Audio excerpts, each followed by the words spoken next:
making them the only build from the theropod faction to opt not to be a predator. This actually worked out really well for them, because they no longer had to compete with the other predator mains for XP. They have like the largest claws ever, and they're like, yo, I just want to eat my leaves, okay? Just let me eat my fucking leaves, don't attack me. The dinosaur clips in this video are from documentaries you can find on CuriosityStream. More on them at the end of the video.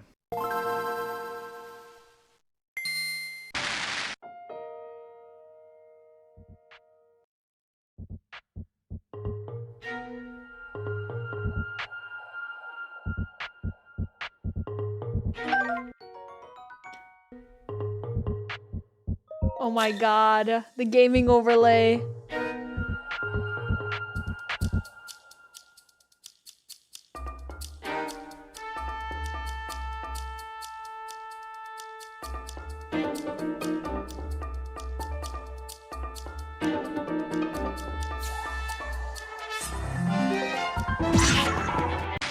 Dinosaurs were some of the most powerful builds to ever be introduced to the game. Hell yeah. While other factions like the Mammal Guild and Arthropod Guild have come up with some pretty impressive ones, on land, nothing has yet topped the sheer power of the Reptile Guild's greatest achievements.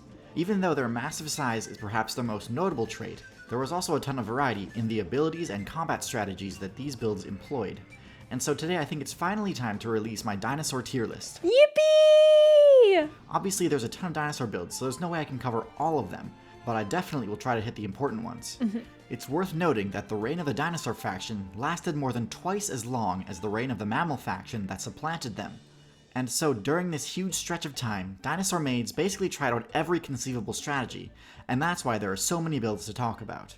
But as always, we'll start from the bottom of the tier list and move up from there. Okay, so I used to be a dinosaur kid. Emphasis on kid. As an adult, I stopped being a nerd about it, so there will probably be a lot of new information in here for me, and I'm very excited to learn about it because I still love dinosaurs. At the bottom, we've got Dryosaurus and Camptosaurus, two very similar herbivore builds with an interesting stat spread. Dinosaurs are known for their immense strength, but neither of these builds boast any sort of offensive capabilities. Instead, they have a modest but below average defensive spread, decent mobility, and above average intelligence for a dinosaur. These builds took advantage of how powerful the other herbivore builds were by sticking by the bulkier ones and relying on them to defend the herd. They also took advantage of the fact that they were faster than other herbivores, even though their mobility was lower than most predator builds.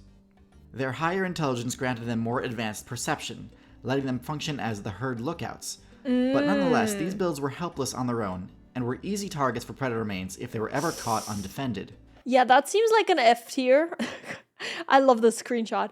It does seem like an F tier. If they cannot in any way defend themselves, and then their mobility wasn't even that good. Like, running away might not even be an option. So yeah, I can kind of see it. I think they're cool little guys, but definitely at the bottom of the food chain. Their lack of self-sufficiency puts them in F tier, in my opinion. I think they realized this though, because later on, this faction started speccing into either extra armor on their heads or spikes on their thumbs, giving them much better options for dealing with aggressive players. In D tier, we've got two carnivore builds, the first being Coelophysis. Coelophysis was one of the first dinosaur builds that the devs introduced, and like all of the early dinosaurs, it really was nowhere near the power level of the ones that would be added to the game later in the Jurassic and Cretaceous expansions. The only reason it became such a popular and dominant build was because it starved and dehydrated more slowly than its non-dinosaur rivals. And this isn't to say that it didn't struggle to succeed too. It absolutely did, and often had to resort to team killing just to get by. Oh wow. It sort of dominated the early dino meta by default, so I'm not going to rate it any higher than D tier. There's kind of just small guys. It feels like they're not that dangerous because they're so tiny. Also in D tier we have Spinosaurus. Spinosaurus is a unique build, but they look so cool. What? but spec'd heavily into fishing abilities and aquatic adaptations. I think they're cool. Including the rare ability of electroreception, which helped it catch fish players even when they were in stealth mode. This is great for that specific application, but Spinosaurus mains weren't actually fully aquatic. They couldn't breathe underwater and still had to spend plenty of their gameplay dealing with the challenges of being a terrestrial build. And unfortunately, their stats and abilities leave a lot to be desired in terms of contending with the terrestrial meta at that time. Because they'd spent so many evolution points adapting their build to be able to fish, they'd secured themselves a unique niche at the cost of being able to hold their own in general combat. Honestly, I vibe with them. I think fishing is the most fun activity in every single game. So them adapting to it and evolving so they can fish better is such a mood. Also, I wonder what the spikes on the back were for. Maybe it will still be mentioned, but I'm just curious why they would evolve. Does it have something to do with the fishing? They'd get bodied by most other carnivore mains and outsped by most herbivore mains, leaving them in an awkward position. If Damn. they'd had more time, they might have been able to gain enough experience to spec into a fully aquatic build. But unfortunately, the devs decided to up the overworld temperature, raising the sea levels but drying up the rivers, leaving the Spinosaurus player base without a niche. No. The lesson here is that if you ever find yourself speccing into the playstyle of an amphibian, you may want to reconsider how you're spending your evolution points. Last in D tier we have the Hadrosaurs. Now, I don't have a ton to say about these builds. Generally, their main game plan is pretty simple. See a predator coming and run away. Valid. This is pretty similar to the Dinosaur and Camptosaurus playstyle I mentioned in F tier, but instead of relying on the more powerful herbivores to defend them, they had the HP required to shrug off a hit or two. Oh, tanks, okay. Actually had the mobility required to escape, assuming they saw the attack coming. Overall, this build was pretty easy to play, but had a low skill ceiling as well, since they had no actual combat abilities. All in all, there's a reason players consider Hadrosaurs more forgettable among dinosaur builds. In C tier, we've got two of the most famous Jurassic builds. The first is Stegosaurus. Stegosaurus is so cool! Taking a quick look at the Stegosaurus' stats, it's clear that this build was extreme on many fronts. I think when I think of dinosaur, just like the first image that comes to mind would be a Stegosaurus, right? Maybe a Triceratops, or maybe a T-Rex. Like one of those three for sure. It had one of the lowest intelligence levels of any dinosaur. Oh, wow. And also didn't exactly have much in terms of mobility either. I didn't know they were dumb and slow. That's crazy. However, it had pretty incredible combat stats and powerful abilities to back it up. Most notably, its backplates and Thagomizer. Their backplates significantly reduce the chance of an attacker scoring a critical hit against them, since it's much harder to bite down on a Stegosaurus' weak point when there are plates in the way. Oh. Their backplates can also be flushed with blood to grant a large intimidation buff, which works great against predator and herbivore mains alike. That's cool. The Thagomizer is one of the most unique weapons of any dinosaur build. The Thagomizer has one of the highest critical hit chances of any weapon in the game, often dealing enough damage to one-shot most players. Because it's a tail spike, this attack has a lot of reach, making approaching a defending Stegosaurus player extremely difficult. However, the strategy was by no means perfect. Their low mobility made fleeing from battle impossible, so if an enemy did know how to subvert its defenses, Stegosaurus mains would be out of options. And I see, that's why it is not higher, because I felt like the combat stuff was really good, but then being unable to run away if something is stronger than you is kind of mid, yeah. since their tails weren't long enough to cover an attack from the front, that was often their downfall. Thankfully, their base game plan was relatively simple, so their low intelligence didn't hinder them too much. Also in C tier, we have every Stegosaurus main's arch-enemy, Allosaurus. The Allosaurus build was unique in that it actually invested very little into the bite attack, only having the bite strength of a lion. Instead, Allosaurus dealt damage by using its head like a battle axe, swinging its open jaw down onto an enemy player. This dealt heavy damage but was nowhere near the devastating power of some of the top tier dinosaur combat moves. It had the highest top speed of any build during its time, but had relatively low stamina, meaning it could only sprint for a short time, also similar to lions today. While one-on-one, Allosaurus tended to get bodied by the stronger herbivore players of its time. In packs, they could take down just about anything. Overall, a solid mid-tier, whose strategies got expanded upon and refined by the later dinosaur builds. I thought Allosauruses were a lot more OP than that, but good to know. Interesting. In B tier, we have a few builds which did the exact opposite of what Allosaurus did, in that they put a ton of evolution points into a single combat tactic. First, the build which spec'd into the claw skill tree, granting it the longest claws to ever exist in the game, Therizinosaurs. Therizinosaurs were excellent in 1v1 combat because their claws gave them incredible reach and damage, perfect for slicing at the heads of carnivore mains that were trying to bite them. Their slash attack was the strongest the game had ever seen. In fact, they put so many points into the claw skill tree that they had none left over for teeth or mobility, and were Yeah, I would not F with those claws, dude. actually forced to change teams from the carnivore side to the herbivore side, making them the only build from the theropod faction to opt not to be a predator. This actually worked out really well for them, because they no longer had to compete with the other predator mains for XP. They have like the largest claws ever, and they're like, yo, I just want to eat my leaves, okay? Just let me eat my fucking leaves. Don't attack me. and were also taller than most herbivore players typically seen in the forest biomes.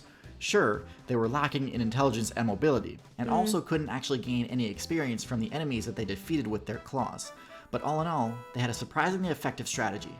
Not a perfect defense, as they were definitely still vulnerable to coordinated assaults, but definitely an above average build. On the opposite end of the spectrum from Allosaurus and Therizinosaurs, both of which had either weak or non-existent bite damage, we have the carnivore build that put all of its evolution points into maxing out the bite attack, the Tyrannosaurus Rex. Oh. T-Rex had the most powerful bite attack in the history of the game, able to take out any player it was able to bite in a single hit. But short arms, right? T-Rexes are very cool too. This also gave it the ability to crush bone, letting it access the XP-rich marrow inside, similar to what hyenas do in today's meta.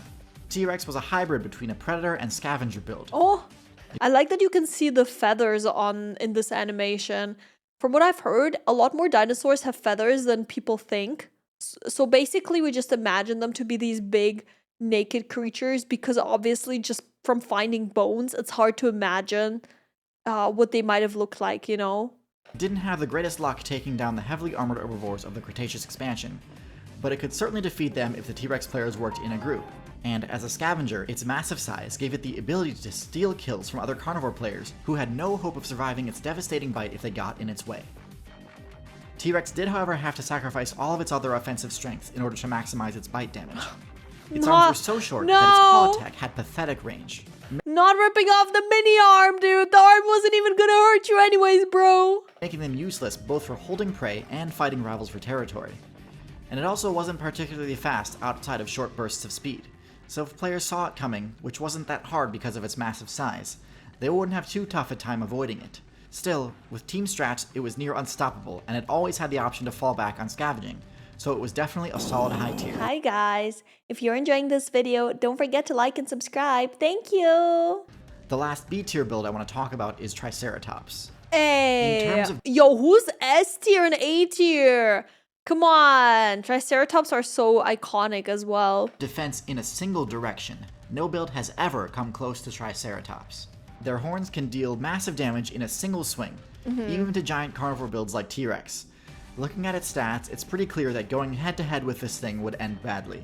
However, one thing I've noticed is that players nowadays fail to remember its main drawback, low intelligence. This thing was pretty close to a modern-day opossum in terms of brain power. And as many of you should know from my Australia video, Fuck, I still need to watch that one too! marsupials are some of the least intelligent mammals. I hate this because chat implies I'm a marsupial all the freaking time. People assume Triceratops behaved similar to a modern-day elephant, since both are about the same size and sport powerful front-facing weaponry. However, the herd behavior that makes elephants so untouchable by predators was absent in the Triceratops build, as they were mostly solitary, and this was due to their low intelligence stat. Because of that, they were highly vulnerable from being attacked from behind, or from multiple angles at once. Triceratops' low intelligence also meant that it was easily tricked into walking into ambushes set by carnivore mains, which pretty much always meant a game over for the Triceratops. As powerful as this build is, and it is powerful, don't get me wrong, I think it's definitely not a top tier dinosaur and So it is strong hardware, weak software. Got it. caps out at B tier. Okay, so in A tier we've got the dinosaurs which were a bit smarter about how they invested their evolution points. First we have the Dromaeosaurs, the faction of dinosaurs that includes builds like Velociraptor, Deinonychus, and Utahraptor. These players made an interesting choice to forego the gigantism ability that made dinosaurs so dominant in the first place, and try their hand at more of an evasive rushdown playstyle, sacrificing both their HP and defense stats to buff their mobility and DPS as best they could. Most notably, they spec'd into buffing a single claw on each foot, which had two important functions. The first being that it could deal massive slash and stab type damage, and the second being that it gave them the ability to hook onto players that they were targeting using the pounce attack. Oh shit! Overall, this build had much higher damage than normal for a build that size, and could easily take down players in a much higher weight class, especially if they attacked in a group, which they often did. They had the ability to weave in and out of their opponent's attack range easily, letting them bait out and dodge attacks. The one main drawback to this build was that if it ever got careless, they could easily take lethal damage in a single hit. But overall, this faction was one of the most successful at the time and easily A tier. Also in A tier we have Carcharodontosaurus, a build very similar to T-Rex in terms of appearance, but with a slightly different plan of attack. Instead of investing purely into bite force, maxing out base damage, Carcharodontosaurus spent its evolution points speccing into advanced serrated teeth. This gave their bite attack an increased chance to cause the heavy bleed status effect, which would drain the target's HP and stamina over time. This was more cost-effective than pure bite force, and let them retain enough evolution points to spec into claws too, giving them a more well-rounded combat style that could still cause lethal damage from a single bite. This strategy is similar to the one seen employed by the Komodo dragon player base of today's meta. Carcharodontosaurus was also one of the tankier carnivore builds and could shrug off a hit or two even from the builds that would normally devastate anything that they landed a hit on. This made them extremely good at PvP against the other carnivore builds at the time, making them an easy high-tier candidate. The next build sounds good. Honestly, I never even heard about these little guys. I think they were pretty big. I never even heard about those big guys. I have an A tier is Ankylosaurus, perhaps the best tank build ever to exist in the game. I remember, weren't these used? I'm sorry, I always come back to Ark Survival Evolved, but I think I used it to grind like iron and stuff. I don't think that's what they did in real life though. No, not at all. This build essentially took the Stegosaurus strategy and cranked it up to the most extreme it could. Instead of backplates for intimidation, the Ankylosaur players spec'd into armor, and instead of tail spikes they opted for a club. Their armor was so impenetrable that it made attacks from even the strongest carnivore mains pretty laughable. Ha. While their club didn't have a high crit chance like the tail spikes did, it did do massive damage that could shatter bone, capable of crippling any player unfortunate to take a direct hit from it. Ankylosaurus was near invincible except that it had one glaring flaw. Despite all of its defense and power, it was completely helpless if a player managed to flip it over. Yeah. For that reason, I can't place it in top tier, because a good top tier will have no surefire counterplay. Yeah, fair enough. Last in A tier, we have Troodon.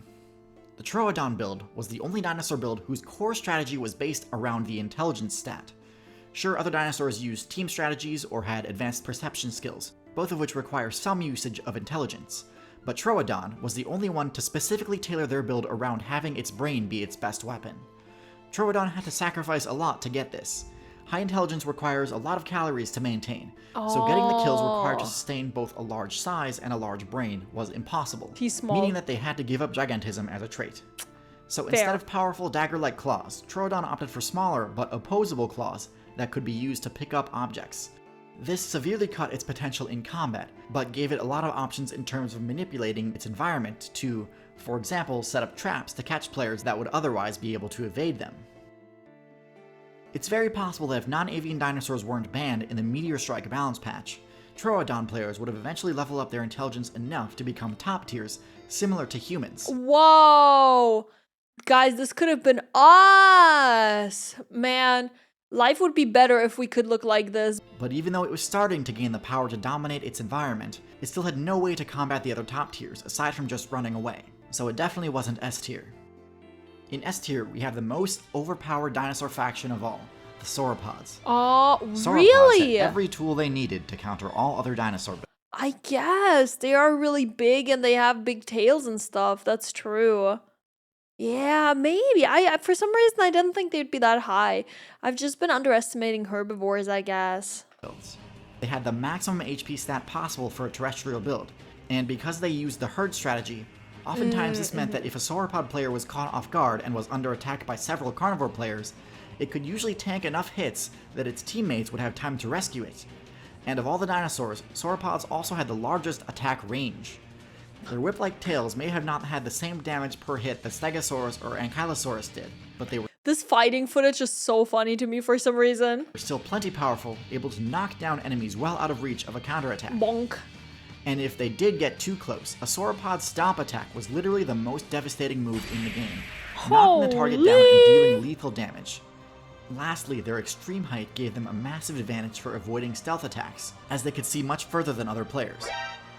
In terms of land superiority, sauropods truly were the most overpowered dinosaurs of all time. Cool. It's unfortunate that the devs chose to ban the dinosaurs during the KT balance patch, Man. but alas, the meta was getting stale, so I understand why. Hopefully you enjoyed this look back at the Mesozoic meta. Hell yeah, that was really cool.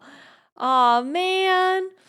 Again, maybe my dinosaur enthusiasm as a kid was really overshadowed by Triceratops and Stegosaurus and T-Rex, because although I knew a lot of the other ones from games like Ark Survival Evolved, I don't know, I never would have placed them that high. I was probably just idealistically viewing the dinosaurs I loved as a kid and expected them to be like super good, you know what I mean?